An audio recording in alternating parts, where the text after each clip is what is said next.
Halo, Assalamualaikum warahmatullahi wabarakatuh. salam sejahtera bagi kita semua. Om Swastiastu, Namo Buddhaya, salam kebajikan. Perkenalkan, nama saya Cynthia Rosalinda dengan NIM 11121000121. Lalu teman saya, Saya Rizka Wulandari dengan NIM 11121200134. Kami merupakan mahasiswa dari Universitas 17 Agustus 1945 Surabaya, Fakultas Ilmu Sosial dan Ilmu Politik, Prodi Administrasi Publik. Nah, teman-teman, kami di sini membuat video ini untuk memenuhi tugas evaluasi tengah semester dengan mata kuliah Hukum Administrasi Negara. Nah, lalu apa sih yang akan kami jelaskan? Nah, teman saya akan beri penjelasan apa yang kita jelaskan. Nah, kami di sini akan menjelaskan tentang pengertian HAN, ruang lingkup HAN, hubungan HAN dengan HTN, serta subjek dan sumber HAN. Oke, mata kuliah ini diampu oleh Bapak Edi Wahyudi, SH, MSI.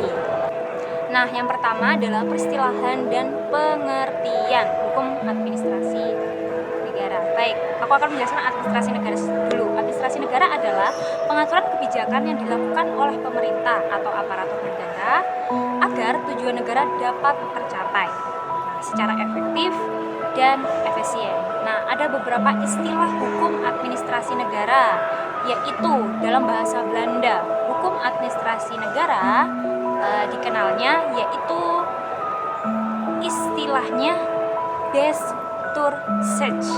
Lalu bahasa Inggrisnya disebut administrasi law. Nah, kemudian bahasa Perancisnya disebut droit administratif.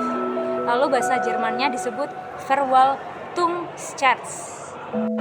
Nah, yang selanjutnya yaitu pengertian hukum menurut ahli, yaitu CCT Simorangkir SH dan Warjono Sastro Pranoto SH menyatakan bahwa hukum adalah peraturan-peraturan yang bersifat memaksa yang menentukan tingkah laku manusia dalam lingkungan masyarakat yang dibuat oleh badan-badan resmi yang berwajib. Yang selanjutnya yaitu pengertian administrasi negara menurut ahli. Yang pertama, Dimok dan LW Koini menyatakan bahwa administrasi negara adalah kegiatan pemerintah di dalam melaksanakan kekuasaan tugas politiknya. Dan yang kedua, Sofwan Badri.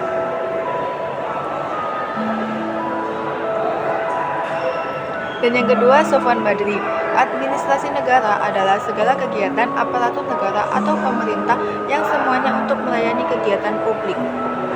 Nah, kemudian pengertian hukum administrasi negara menurut ahli. Nah, saya mengambil dari ahli yaitu Van Apeldoorn, yaitu menerangkan bahwa hukum administrasi negara adalah keseluruhan aturan yang harus diperhatikan oleh para penguasa yang diserahi tugas pemerintah dalam menjalankan tugas. Nah, kemudian yaitu ruang lingkup HAN. Hukum administrasi negara dengan kekuasaan eksekutif, namun tidak sama dengan apa yang dimaksud dalam konsep trias politika, tetapi kekuasaan eksekutif itu secara terminologi yaitu Bestuursrecht, yaitu fungsi pemerintah di luar fungsi pembentukan peraturan dan peradilan. Kemudian dibagi beberapa lingkup kajian hukum administrasi negara, yaitu di berbagai bidang. Yang pertama, hukum administrasi kepegawaian, hukum administrasi perburuhan dan ketenagakerjaan, hukum administrasi kependudukan, hukum administrasi keimigrasian, ada hukum perpajakan, hukum administrasi transportasi darat, laut dan udara, lalu ada hukum administrasi pendidikan, kemudian ada hukum administrasi kesehatan dan sebagainya. Kemudian saya akan menjelaskan tentang hukum administrasi negara heteronom.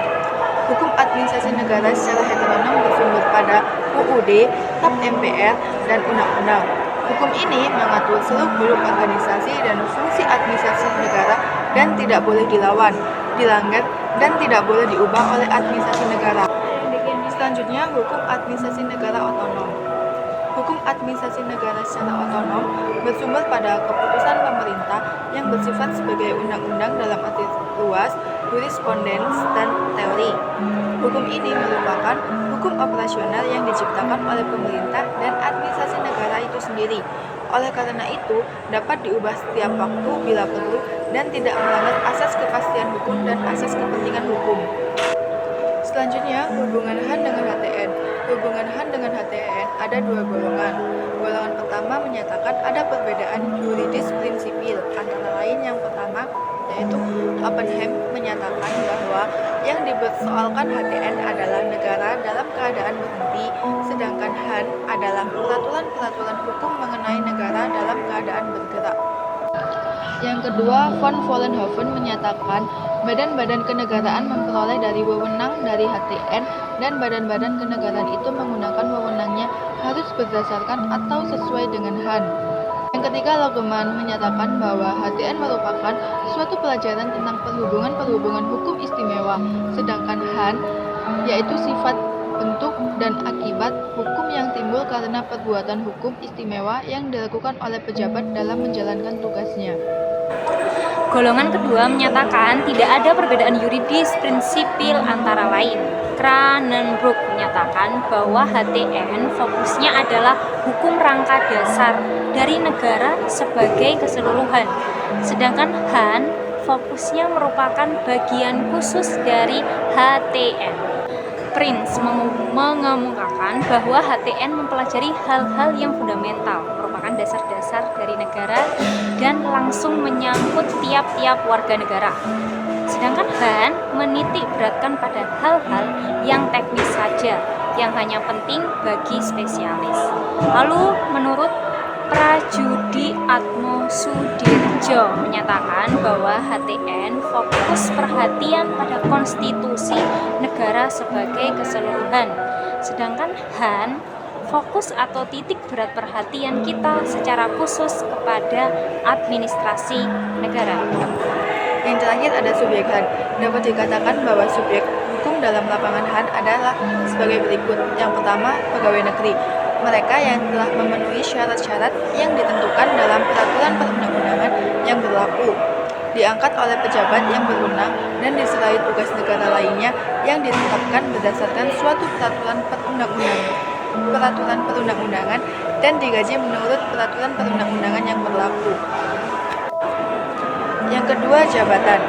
Kedudukan yang menunjukkan tugas, tanggung jawab, wewenang, dan hak seseorang dalam rangka susunan suatu satuan organisasi.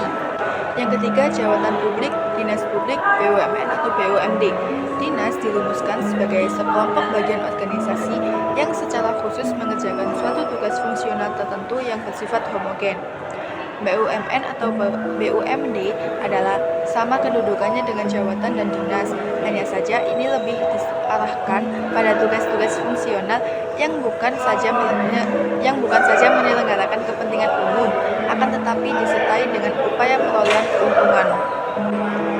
Daerah swapraja dan daerah swatantra atau daerah kabupaten, kota, dan provinsi. Daerah ini adalah suatu kesatuan wilayah dalam organisasi negara karena kelahirannya disebabkan mungkin didasarkan atas hak swapraja yang diakui ataukah karena hak otonom yang diperoleh. Kemudian ada negara. Negara adalah organisasi dari sekumpulan rakyat yang mendiami wilayah tertentu dan diselenggarakan oleh pemerintah berdasarkan kedaulatan yang diperoleh dan dimilikinya. Sekian dari kelompok kami. Terima kasih. Dan wassalamualaikum warahmatullahi wabarakatuh. Bye-bye.